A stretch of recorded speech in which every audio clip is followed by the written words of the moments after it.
Henry Cavill is your new fantasy daddy.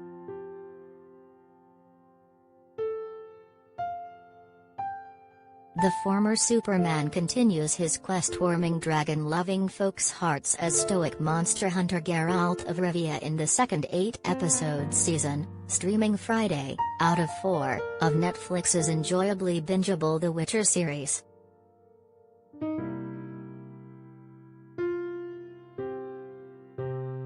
The show found a following as a witty and gory B-movie sword and sorcery adventure based on the Andrzej Sapkowski novels, more Xena, Warrior Princess than Game of Thrones, with one heck of an infectious bard tune, Toss a Coin to Your Witcher. This Witcher go-round, the storytelling structure and vibe get a twist toward the conventional as its hulking, yellow-eyed central warrior becomes more protective father than beast hunter.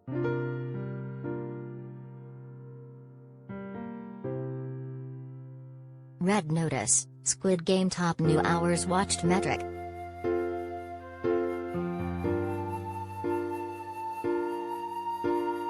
The first Witcher season, set in a fantasy landscape called the Continent, followed 3 main characters, Geralt, mysteriously magical princess Ciri, Freya Allan, and powerful sorceress Yennefer, Anya Chaladra, through separate intertwining non-linear timelines.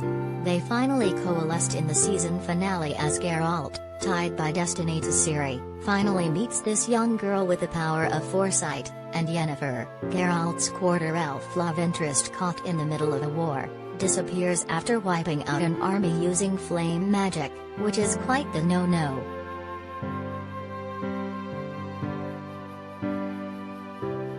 After some time's passed, Geralt and teenage Ciri travel the land with his faithful steed Roach, running into old friends and finding sanctuary in the Witcher's mountainous keep. After losing her entire family and kingdom in Sintra, Ciri seeks to find her way and understand her abilities. But Ciri's also pursued by several forces, so Geralt juggles keeping her safe on multiple levels while also dealing with an uptick in new deadly monsters.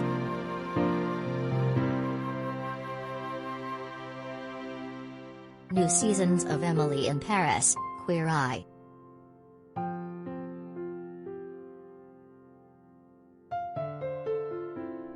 Meanwhile, the rest of the continent's in a time of political tumult. Elves, driven from their land by the northern kingdoms apparently due to racism, fall in with the aggressive Nilfgaardian Empire from the south. Yennefer turns up and is torn between various sides of the conflict, reuniting with fellow spellcaster Fringilla, Mimindi, and finding an uneasy alliance with on-the-run Nilfgaardian army commander Care, Eamon Farron.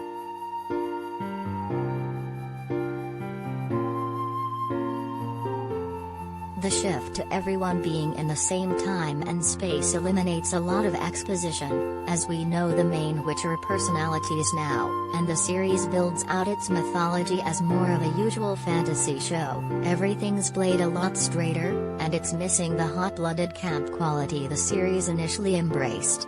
The show at its core is still pretty enjoyable for a dark fantasy, and the reappearance of rockstar tunesmith Jazzgear, Joey Beatty, plus new characters like the flame-conjuring rogue mage Riots, Chris Fulton, help in that regard.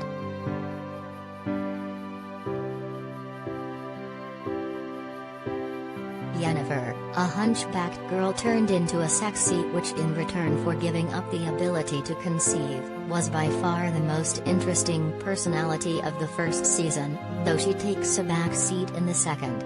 Her role in the narrative gradually builds back up over the course of the first 6 episodes.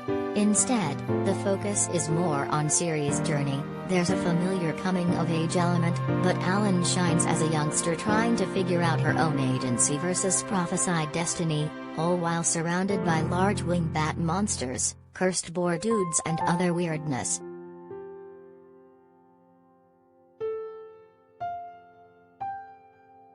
Of course, Geralt is a magnet for various odd creatures, and Cavill is top-notch when slicing and dicing various things and people.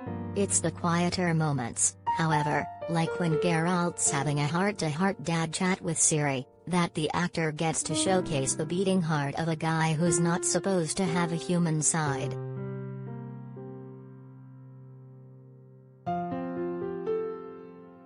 With an onslaught of fantasy fare vying to be the next Thrones, from the Wheel of Time to the anticipated Lord of the Rings series, toss a coin to Cavill for keeping it real.